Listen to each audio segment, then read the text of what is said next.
Ladies and gentlemen, I'm Corinna Fehr, and I warmly welcome you to the third event of our Vienna Behavioral Economics Network. WeBen, what is WeBen? WeBen is a platform for scientists, for decision makers in politics and business, for students and for interested people. And our target is to bring the results out of behavioral economics and experimental economics to a broader audience. And why we do this? Because we really believe and we are convinced that the results out of behavioral economics have power, really power. And we also believe that we can change the world a little bit with it and make it a little bit better. Who is WeBen? WeBen is different people. First of all, the University of Vienna with Jean-Robert Tyran. Then our host, the Federation of Austrian Industries, with Clemens Wallner, who normally sits here. Da bist du, das geht ja gar nicht. With Clemens Wallner. And then Styria Digital One. Then the Austrian Press Agency, Fair Advice and Partners in Zurich, Netzkundig with Eberhard Laut, and me, Corinna Fehr. I am an expert in conflict and project management, and I'm the president of the WeBen, and well, I'm doing that events can take place. I'm doing the organization, the funding, the marketing, the design. And, Everything, yeah.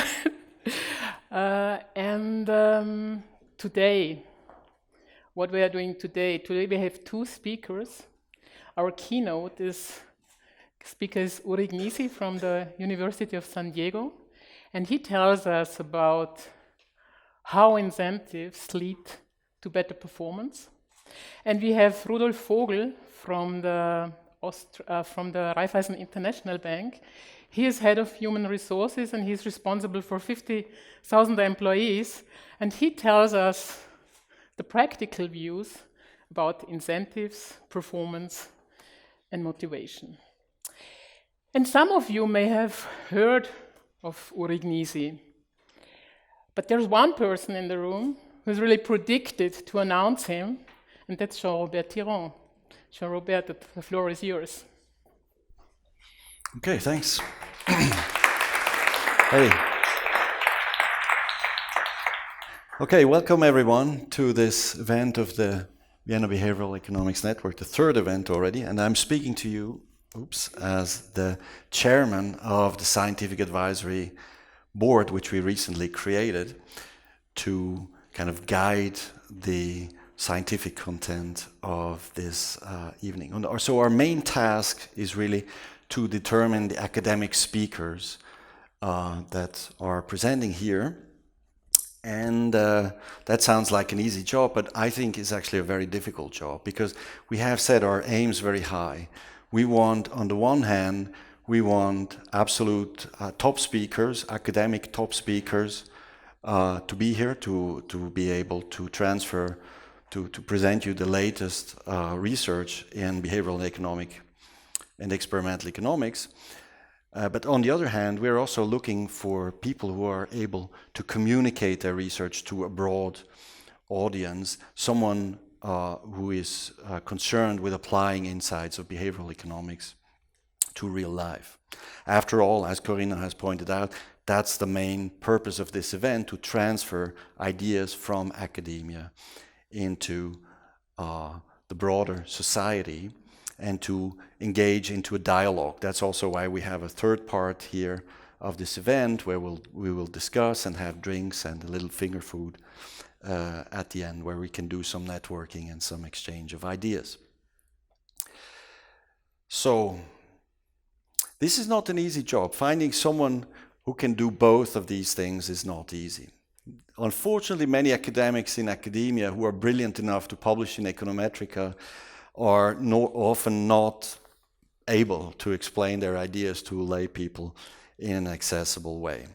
But with today's speaker, we really hit the jackpot. He is excellent at both, and we are extremely pleased that he managed to bring Professor Gneezy here to this place, to Vienna, despite, or if we believe his research, because we don't pay speakers any money for the presentation. So let me tell you a few things about his CV. Uri studied in Tel Aviv and Tilburg in the Netherlands, and after he earned his PhD, he returned to Israel as a lecturer. And after some years, he landed a job at the Booth School, Chicago Business School, where he was assistant professor and later associate professor. And then he became full professor at UC San Diego's business school, the Rady Business School, which is located in beautiful La Jolla, Southern California. So when you look at his CV, Uri had an amazing career. Today, Uri is one of the leading researchers in the field of experimental economics, and I just looked it up. The REPEC ranking, he's among the top 10 worldwide in the field, so a truly outstanding researcher. He has published more than a dozen papers in what economists call the top 5 journals, and he has published with many eminent scholars as co-authors, so everyone wants to be a co-author of Uri. And he's also the section editor of the prestigious and influential journal called Management Science. So I think, this is all truly impressive when you read this. Uri is a star, no doubt, but the reason I personally admire Uri is not so much his academic CV, but his really unusual creativity. He's really outstanding in this field. He has an ability to see things that are completely obvious once you notice them, but nobody seems to notice them. Everyone seems to be blind to them. And that's, I think, one of his biggest talents. He has a keen interest in understanding what ordinary people really do, and in particular how they respond to incentives. Probably we'll hear a little bit about that today. And his approach is unconventional in many ways. He's not developing any grand theories that are based on some heroic assumptions. Instead, he uses very often very simple experiments to investigate behavior and how it can be changed. Uri is also, as I said, one of the world's leaders in experimental economics, and he's not only doing lab experiments, but also field experiments. So both of these things, he's excellent. To give you just some ideas of his field experiments, and that he, I would say, looks in unusual places for his discoveries. So for example, he studies what happens in Israeli kindergartens when you start finding people for picking up their kids late, or what happens in a gym in Chicago when you pay people to go to the gym and then you stop paying them. Will they still go, or will they stop going? Yeah? He studies gender differences and how they depend on what societies you grow up. He also studies whether we have an aversion to lie and deceive people, and what may induce us to do it anyway. Yeah? How can you incentivize people to lie and deceive or not to do it? These are just a few examples, and we will hear some examples in a minute.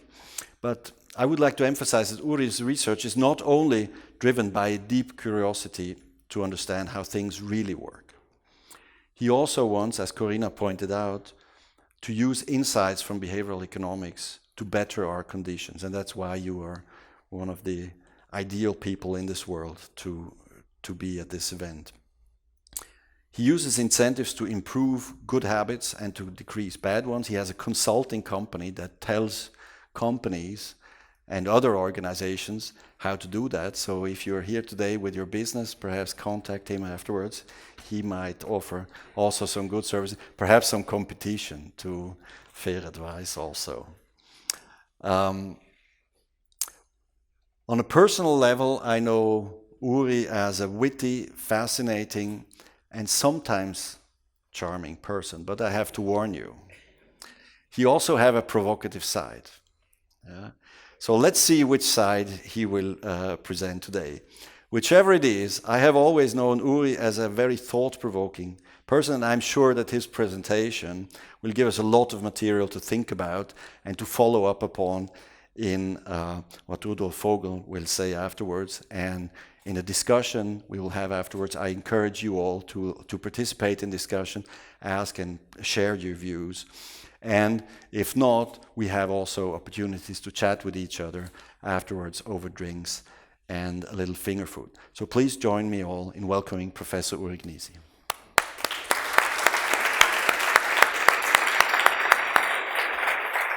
Thank you so much.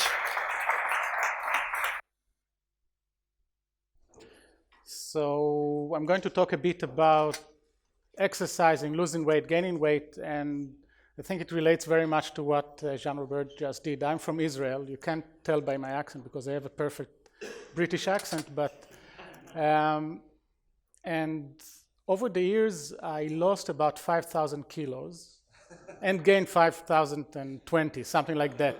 But the interesting observation that I had a few days ago was that whenever I gain weight, Americans don't comment on that.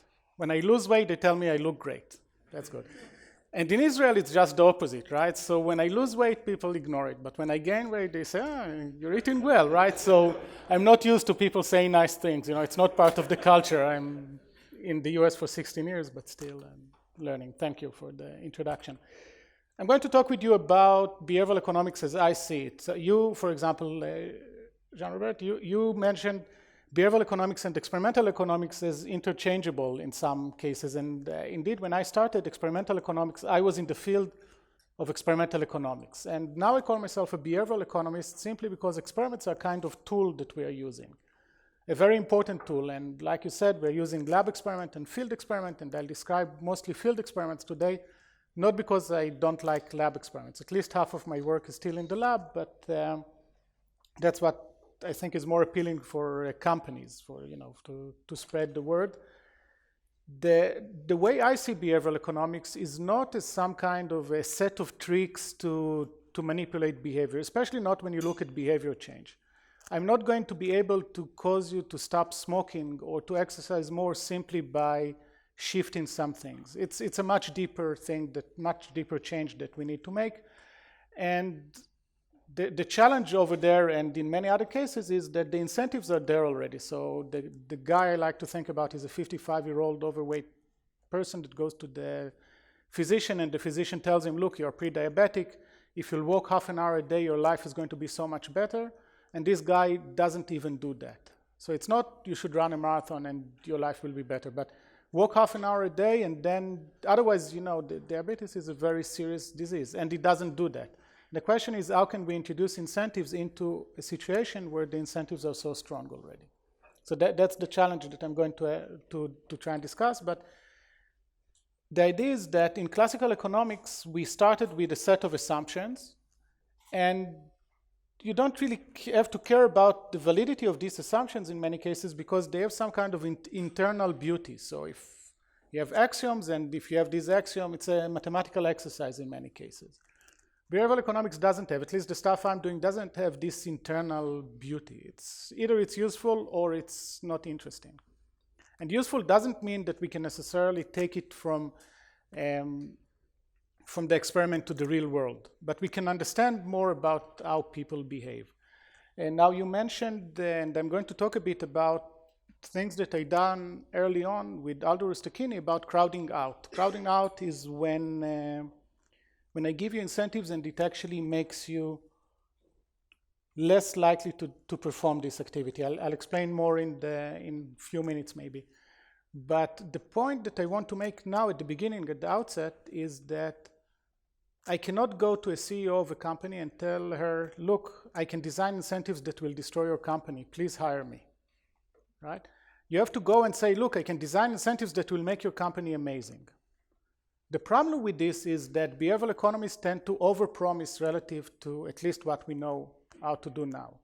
So we go to different, and maybe that's the opposite message of what you wanted me to come here, but since you're not paying me, I can say whatever I want. We very often promise much more than we can deliver. It doesn't mean that we won't be able to deliver in the future, but I'm just saying that, it's not that I know how to cause people to stop smoking, for example, or things like that. We know how to, we have some ideas about stuff that work, and we have things that we try to develop, but we are very far from having this magic thing that will do this. after this introduction, it's time to talk about some research, I think. I want to start actually with something that has nothing to do with things maybe that interest you, but that will emphasize why experiments are so important. So why do you need to actually have data before you jump into conclusion? Before you design policy, you really need to understand what's going on. So we're doing, we are looking at PISA tests. If you know what PISA test, that's the test that the OECD runs in, more than, I think, close to 200 countries with 15-year-old kids. And that is basically used in order to rank countries according to performance in math, for example. And I tried to look, my internet was too slow. I don't know where is Austria in math in the last PISA ranking. But the US is number 39, I think, in the new one. Or in 2012, it was number 36, which is quite surprising because the US invests so much effort, so many resources, so much money in education. It's a real open question. Why is it that the US performs so poorly in these comparison tests relative to other countries? And this kind of question is something that education people are really busy trying to understand. So if you look at the results, people look at Finland, for example, that invests relatively little and has a lot of success. So you try to overhaul your education system in order to try and be more like Finland and less like the US maybe. A huge amount of resources are devoted to this. It's not small things. People look at the relevant ministers look at the results of the PISA test and try to understand why it happens and really shift the policy towards changing it. And we as skeptical economists looked at it and said, well, maybe there is something else over there. So the something else that could be over there is that if you look at the production function, what leads to successful grade over there? It's your knowledge, which is the claim that we are measuring knowledge, and the effort that you put on the test itself. Right? You go to the test. Now imagine this, 15-year-old kids, you bring them into a class like this. They sit for a couple of hours, see hundreds of questions. They don't know later on the results. The school, the teachers, the parents, no one knows the results. So it's what in the literature it's called the low-stake exam because they have no consequences to themselves. Why would a 15-year-old sit down and do this? So if you'll put me now and ask me to solve this, I will answer for 5 minutes and then I'll stop. I lose interest very fast. Why do they do it? So the production function, the result is based on ability and the effort that you put on the test. Now, if the effort part of it is just noise and it's the same everywhere, that's not a problem. But what if, I'm going to talk about China versus the US. China, Shanghai was ranked number 1. The US number 36. What if the kids in Shanghai, if you ask them to sit down and answer the test, they sit and answer the test, and the kids in the US say, whatever, right? I don't want to do it. Then the conclusion that you get out of the test is wrong. It's not that you need to change to increase the ability of the 15-year-old kids in the US, but you need to actually try and understand how to measure it better. So the policy implication could be really important. So what we did, it's together with Sally Sedoff, John List, and Jeff, that we'll have to forgive him because I don't remember his last name. We ran an experiment in the US and in Shanghai. So in US, we did it in a couple of schools. In Shanghai, we did it in a few schools. And the idea was very simple. We took 25 questions that PISA actually releases. So it's out of the PISA test, 25 questions in math. And we gave the students time, and they solved the test. We look at it, we see gaps as very much in line with the results of the PISA test. So far, so good. Now we introduce incentives. Now we tell the students, different students of course, when they sit down, here's $25. For every question that you miss, that you don't answer correctly, we're going to take $1 from you. So it's not a paper about incentives, but those of you that we're trying to use loss aversion and other aspects that, we pay them immediately. So we try to make the incentives large and important. What we do now is basically give them a reason to sit down and work hard on the test. we do it again in China and in the US, we find that in China there is almost no improvement. Basically, there is no improvement in China. Whereas in the US, we see a big jump that closes about half of the gap between the two countries. So the conclusion that the US students are not smart enough, or not, the ability of the students is not high enough, is just wrong. Right? So to close half of the gap, you need, so it's equivalent of investment of probably hundreds of billions of dollars in order to get there, right?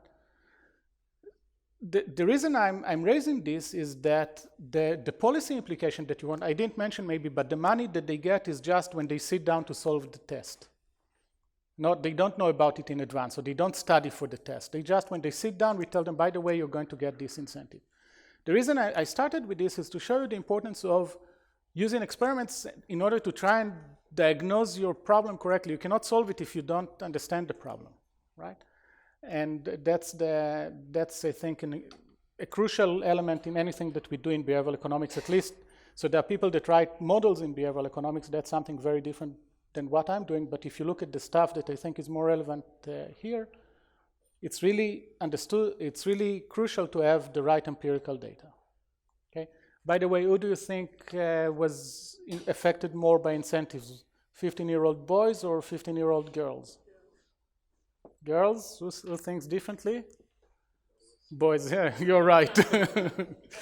Boys were much more affected. So at least to me, intuitively, that's what I thought, right? So that, the boys sit down and say, I don't care, and just move on. And girls, you ask them, they are nicer, and for some reason. So they were more affected, at least. So I hope that I convinced you, those of you that needed to be convinced, probably not many of you in this room, that we need to collect data. Now, the reason I don't call myself an experimental economist anymore, but a behavioral economist, because experiments are one tool. So lab experiments is one example, field experiments is another. Some people work with real data. Those are just tools. That's not how I define myself as, I care about behavioral questions. So let's look at some examples with incentives. So one example of a study that we did with Humana. Humana is a big insurance company in the US. So they have members that are registered to Medicare. Medicare are people over 65 that get, until 65, basically it's very expensive. After 65, it's subsidized. When you reach 65, the health insurance is subsidized by the government through a private company. And Humana is one of these private companies. This noise. The nice thing about it is that they have the right incentives. So they make more money if you are registered to them and you're healthy. So Humana really wants you to be healthy, which is good, right? I wouldn't want to work with a company that benefits from killing you. They'll have to pay me more, at least. As part of trying to get the people to be healthier, they came up with a list of about 30 activities that they want you to do. So that could be flu shot, cancer screening, I don't know, all the good stuff that you need to do when you get older, right? Colonoscopy, and so on. And they really recommended this for the member that they should do it. Now, the members are not that good at keeping themselves healthy, like we said before. So Humana wanted to motivate them. And the motivation was $10 per activity, up to 5 activities a year. So you can get up to $50 if you do 5 activities, $20 if you do 2 activities, and so on. We're talking about a big program, order of magnitude of $100 million a year. So it's a lot of money that they wanted to invest in this. And they have all the charts and they know the statistics. They know that if you get a flu shot, it reduces the chance that you'll end up in the ER by X. So they know they can value this, and clearly $10 is something that they'll be very happy to pay if that will get you to do this. The problem with such incentives is that very often you give it to people who are not really affected by it. So how many of you already got a flu shot, for example, this year? Only one. So in the US, that would be 70% of the people. But so you got a flu shot. Yep. If the doctor would have offered you $10 also in addition, would you take the $10? Of course, right? but you would not have been influenced by it, right? So it would be a waste of money, right? And that's what we thought, how do we know whether this incentive scheme actually works or it's a waste of money? So what we did it's not really an experiment, but what we did, the change that we made was, in the following year, you got no incentives to do 1, 2, 3, or 4 activities, and you got $50 if you did 5 activities. And the idea was that if you're really motivated by the incentives, you'll go and do 5 activities. And otherwise, if you're like you will just not collect the money, so they'll save the money. And actually, when we ran this, we found almost no difference between the 2 cases. A bit more people did 5 activities, and that's it. No other difference. Which means that most of the money, or maybe even all of the money of the $100 million, was basically money, money for nothing. The incentives did not work. Now, the point is that kind of thinking is relevant in many, many industries. If you look at the car industry, for example, only in the US, the incentives that they give are $50 billion a year. So the car industry in the US spends $50 billion a year on incentives. That's a huge amount of money. And very large parts of it are wasted on people that would have bought the car anyway. So imagine that you are the person in charge in BMW, say, the US. This person would have $4 or $5 billion to spend on incentives. And most of these incentives would go to people that, I'm going into the BMW dealership, I want to buy the Series 3 car. And then they tell me, oh, by the way, there is a $4,000 incentive program now. Sure, I'll take it. But that did not change my behavior. And they, of course, they are not naive people. These people are very smart. They're dealing with lots of money. They have lots of experience. They understand this problem. They try to create programs that will bypass this. So, for example, they have special incentives if you come with an equivalent car. So if you come with a Lexus or Mercedes, they will give you incentives to buy BMW, which is, of course, problematic because if you come with a BMW and they don't give you, they give it to other people, that's very problematic, but they try to bypass it this way. If you look at wellness programs, imagine that you work in a company and the company wants to get people to stop smoking, for example. A bad program would be a program that would pay people who don't smoke. Because most of the people at the university, for example, of the faculty at least, don't smoke. So if you pay everyone, basically the amount of money that reaches the marginal consumer, the one that you can influence, is very small. If you want people to have a good BMI and you pay them according to their BMI, it would be a problem because you'll also pay lots of money to people who don't need to lose weight. So you want to try and target the heavier people, which of course is also raises other issues like fairness and things like that. So targeting the incentive is one very important thing to do. And when you use incentive, you need to make sure that you don't just create incentives that have no real effect on behavior. And wellness program, that's the next thing I'll talk about. Wellness programs are really, the amounts of money that are spent on it are huge, usually without any empirical data. So no one actually studies what happens. If someone studies, it's usually the company that actually provide it. And guess what? They find that it's effective, right? It's trying to base it on more empirical data would be very important. So one of the things that we did, Gary Charnes and I ran an experiment a few years ago in which we gave students $100 to go to the gym for a month. So during 1 month, they had to go 8 times to the gym. And we wanted to see what will happen if, after we stop paying them. So if during the time when you pay them $100, they're more likely to go to the gym. That's not, if I pay my student $100, they do almost anything that I want them to do. But the question was, what will happen when we stop paying them? So you can think about crowding out like we discussed before. So there's lots of literature, including my papers, but many others, that show that if I pay you money, I change your perception of why you're doing this activity, and it could actually backfire. So it could be that I'm giving you money to do the activity, but actually what you understand from that is that the activity is not that important and you are less likely to do it. So there is a joke that I like. A dean goes to the students, the freshmen, the first year students, and tells them, you know, this is not one of these schools. Over here, the boys are going to be in the boys' dorms and the girls are going to be in the girls' dorm. The first time we catch you in the wrong dorm after 9 p.m., you're going to get a $50 fine. The second time you get a $120 fine. And the third time that we catch you, you'll get $300 fine. Any questions? So one of the boys raises his hand and asks, can I buy a monthly pass? So you really change the perception of why I'm doing this, right?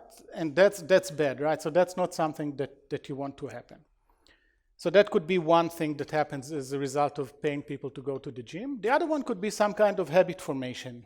And I use habit formation in a very loose way. So economists usually talk about the Becker-Murphy model, which means that the more I exercise before, the more I'm going to enjoy it today.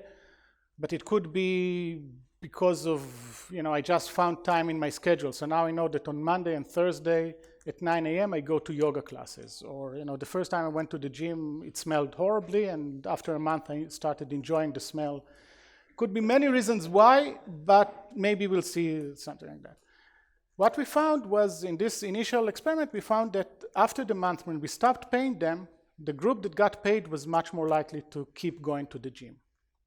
Right? So there was some positive effect even after we stopped paying them, which was, you know, very encouraging for us because it's not easy to get positive results over there. By the way, other people replicated it and found that once there is a change, it usually disappears. So winter break, summer break, people stop following this habit. What's interesting, that's a new set of results that we have, is that we find that they are much better academically. So if we pay students to go to the gym, while we are paying them to go to the gym, they actually go to the gym more often, and they are more successful in their academic studies.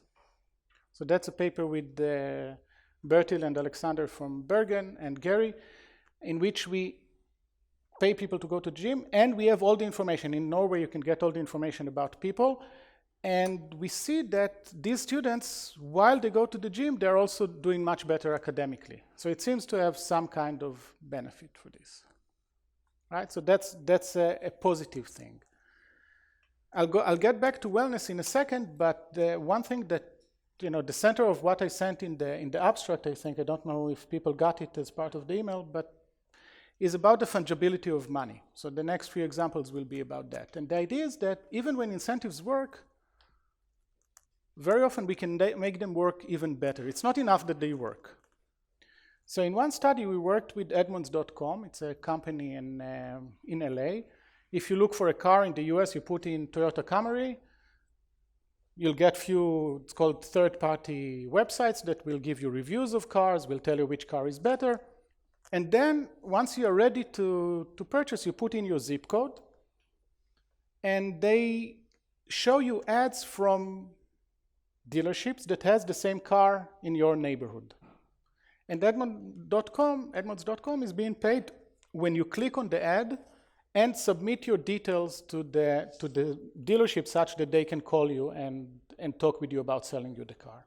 So Edmunds really wants you to actually submit your lead, because that's how they make money. And in order to do this, they introduced a discount of $500 if you submit the lead through Edmunds. So if you want to buy a $20,000 car, you get a discount of $500 if you do it through Edmunds. $500 is a lot of money, and it did have an effect.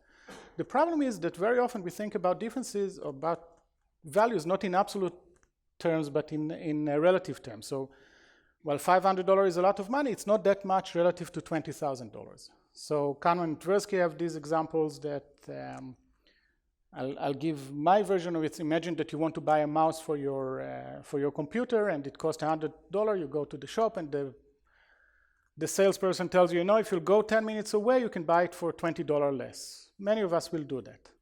Now imagine that you want to buy a laptop that costs $2,000, and the seller tells you the same, that, you know, if you go 10 minutes, you'll get it for $20 less. You'll probably say, yeah, you know, it's not worth it, right? Although it's $20, if it's worth walking 10 minutes for $20, it shouldn't matter. The absolute amount shouldn't matter. It does matter, right? So we often think about it this way. So we thought that, you know, this $500, while a lot of money, maybe are lost when you do it in this kind of environment. And we wanted to use something that Richard Thaler called mental accounting. In the early 80s already started the discussion of that. The idea of mental accounting is that not all costs are created equal. Not all money is created equal. We put them in different cells in our brain. So the hosts were very generous to offer me $10,000 for coming here today. And I'm much more likely to spend this money on buying some fancy stuff than something that comes out of salary. So another example, if I'll go to a restaurant and very often, you can see yourself looking for parking for half an hour in order to save 10 euros. But then when you buy the bottle of wine, you don't really care about 10 euros, right? You're there to enjoy. Because spending the money on wine is fun and good. Spending it on parking is annoying. Right, so very often in the US, when you go to the airport and you want to get this trolley to get your stuff, you have to pay, I don't know, $5. And very often, it's just 100 meters. So very often, I break my back and whatever going like this in order to save the $5 and feel really good about myself for that.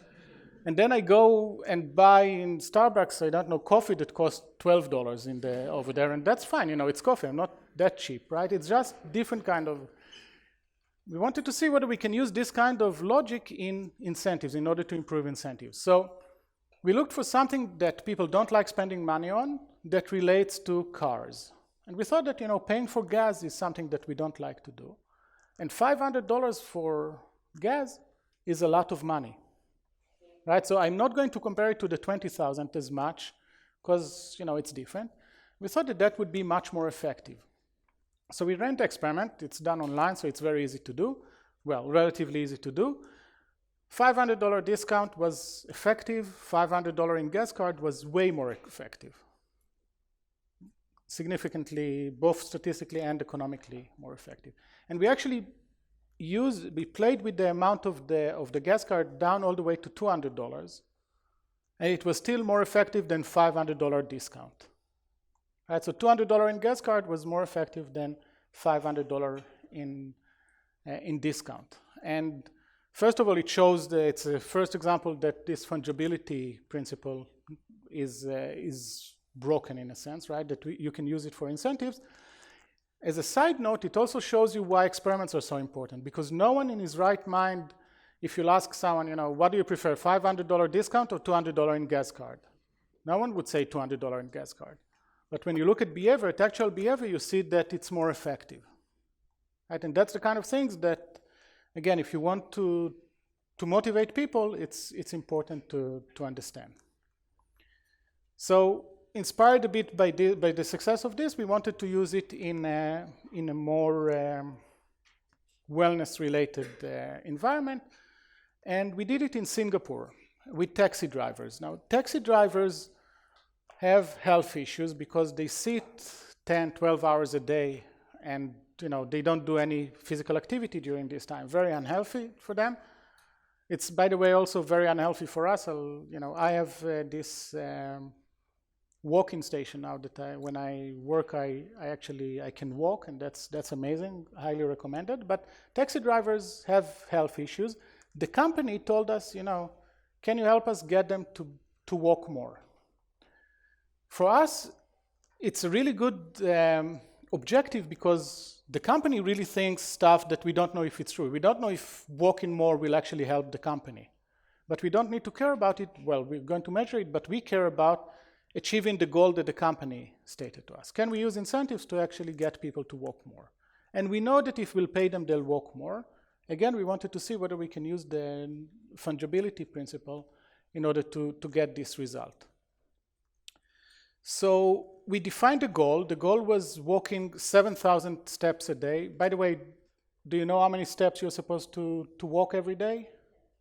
10,000. You know why? What's the science behind it?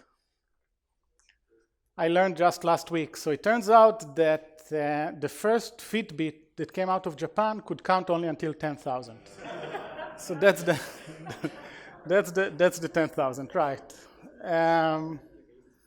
I don't know if it's a true story, but it's as good as any other story that you'll hear about 10,000. There is no research behind these kind of things.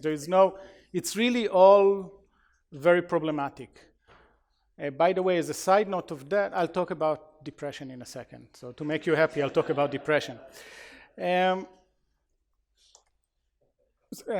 Taxi drivers walk less, so we measured for 21 days, we measured the group of taxi drivers. We saw that they walk about 5,000, so we came up with the number 7,000, which has the same scientific backup as any other number that we could come up with.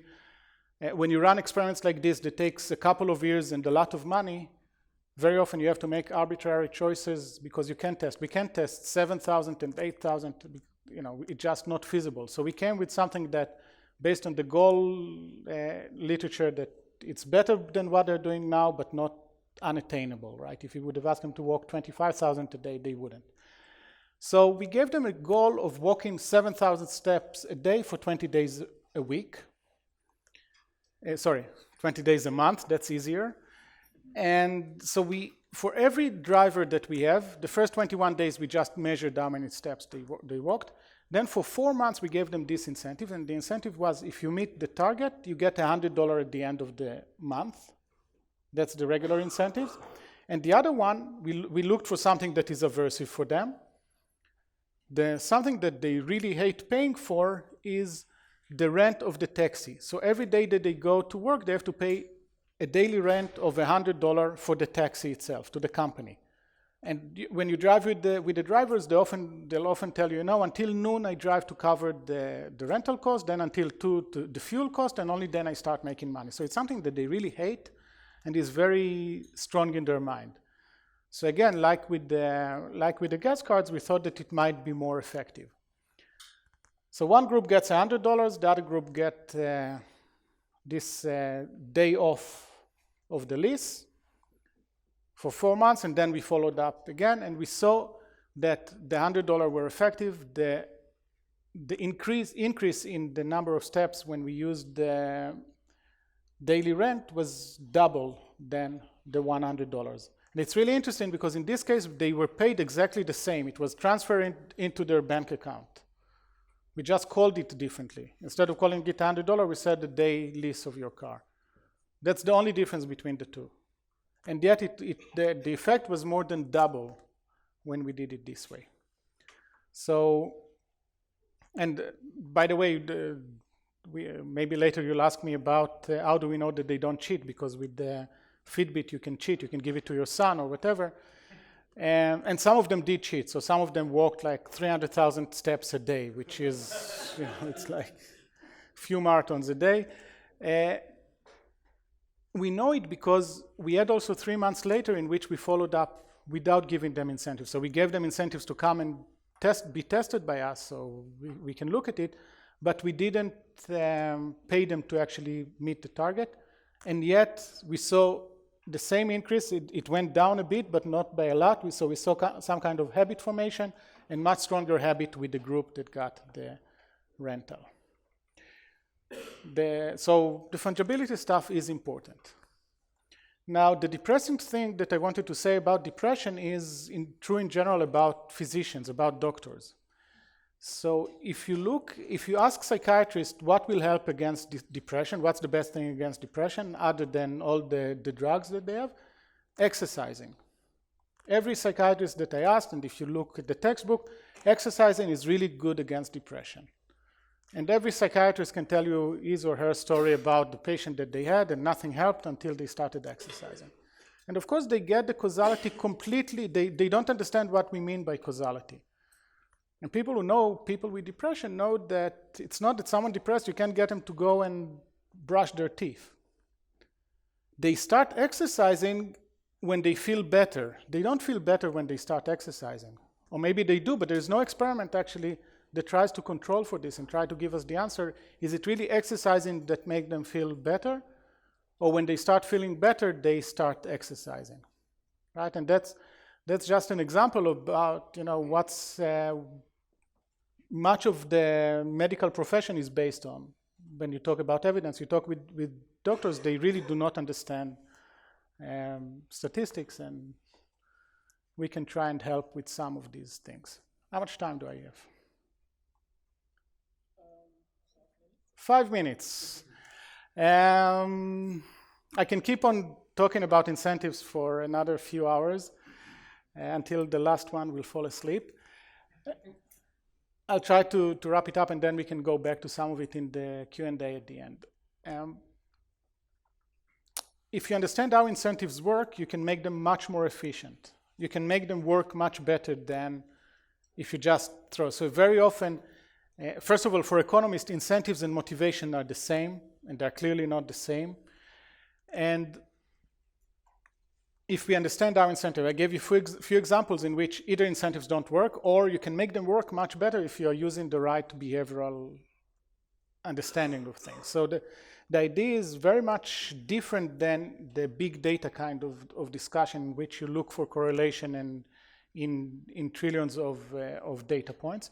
The idea is to start with some targeted assumption or behavioral finding that you have, usually from the lab, and then try to use this, find a creative way to use it in the field to actually make your incentives work better, right? So I think that's the challenge, and that's the more fun aspect of what we're doing today. So to take the understanding from psychology and try to create experiments that show that it works, and then from these experiments, so some things don't work, you improve and improve and improve. So it's not a process that, at the end we'll find the optimal incentives. There are no optimal incentives, fortunately. Fortunately, incentives are complicated, and we'll keep looking for a long time, at least, my lifetime. I can still play with incentives and find what to do with it. Thank you very much. Well, it's a difficult task now to come here, particularly with my background coming from the banking industry, where if you think about what happened in the banking industry in the last, or since 2008, then many people of you here would say, okay, where there was some clear misled incentives systems in place that led to some behaviors in the banking industry, which then resulted ultimately maybe in the financial crisis that really hit or that grew into an economic crisis. So let me maybe twist a little bit here and say, if I'm talking of our industry, then maybe the name or the label incentives has become also a bad or a not that good reputation. So, but when I'm looking at the meaning, as I understood it from your description now, then we might talk about rewards. And rewards, for me, has a much better connotation, maybe achieving the same. Because when in our industry somebody talks about incentives, then it's about sales incentives. Yeah. So how much do I pay the bank tellers for selling you a loan or an insurance or something like that, which has, particularly in the eyes of the regulator right now, the connotation, well, be aware, because these crooks in the banks, they want to sell you something that you actually don't want, don't need, and it's even dangerous. So that's why we are more looking into actually moving away from incentivation or bonus systems, which does not mean to move away from rewards, because I'm fully with you that actually we should be looking much more into how can we change the behavior, and this is done by maybe several means, and paying something is one element, because I'm also a strong believer in what has been mentioned here, that incentive is not equals motivation. Motivation is something completely different. And we all know that when I'm looking at you, and asking you, okay, what is motivating you, then I probably would get 2, 3, 4, 5 different answers. And this is always the challenge if you want to get people to do something different into, how can I address this and get people motivated. And money there is maybe one element, but certainly not the only one. It's one element that can help to change behavior, but there are many more others that any supervisor, any manager that is leading people, should know, and is faced with the challenges when it comes to motivation. What I liked very much is that sometimes it's the little things. that make the change, that can make people change their behaviors. And the interesting thing is when companies come to consultants, they want the big answer. Yeah, say, okay, we have a problem, now you come and you solve it for us. And very often one has to find out, well, is the answer that a consultant or a specific consultant provides really the answer that you want, and that if the approach really fits to your organization. I think what we also need to be careful about is an approach, and there are many approaches around, and if you look into academic, I think there are many opinions around, and everybody is fighting for his or her opinion to be the right one. But does this opinion or this offer that is made really fit to the requirements or the culture or the problem that you have? So it's, I think, also up to us then to decide, okay, what makes most sense for us. And I have come across in my career quite a few consultants that want to sell their approach that in some occasion it worked, with many supposedly, but they don't tell you where it did not work. So that is something everybody has to find out yourself.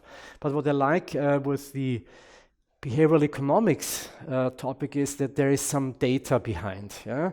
Very often, also, I know that academics are here, but very often we hear, yes, we have thought this thoroughly through and there has been whatever research done, but if you go down and dig into, is there really hard facts, hard data, practical data behind, then I'm not sure whether this is always the case. If you have some data, and some hard data, then this is the ground for making your conclusions. But I'm also not questioning, and this is the antithesis to what I've just said, data is also not everything. You also have to make your own conclusion, the right conclusion of the data you have. And you have to find the right question. If you don't have the right question, all the data is useless to you. And you have to make what also was mentioned today, the right connections, because I'm giving you an example that fits nicely in here. In 2015, we dramatically reduced the amount of variable pay in our organization, so that people really significantly got a lower bonus. So what would you expect would be the performance, the impact on the performance of the people? What would be the logic? Did you increase fixed pay? We slightly increased fixed pay, yes. But there was clearly not a one-to-one exchange rate. What happened? What do you think? Nothing, no. And now it's about connecting the data points here. Actually, from 2015 to 2016, our net profit increased by 22%. Really, these are hard numbers. Would you now make the conclusion that the reduction of the variable pay resulted into 22% increase of return? Probably not. Yeah. So, also we didn't it. So the point that I wanted to make is, even if you have the data, then you need to draw your right conclusions out of this. And whenever you get some data, have a certain amount of critical view behind before you really come to the conclusions. That's actually the last point, but obviously to sum up, having some good data that supports how you can change behavior is a very interesting thing that I'm 100% sure companies will look into much more in the future, because at the end, what counts are the results. And here I have to say, not the academic papers, but it's the results that companies can find ultimately in their balance sheet. Okay, thank you. Uri, would you come? First, thank you, Uri, and thank you, Rudi, and I think we gave them a big applause.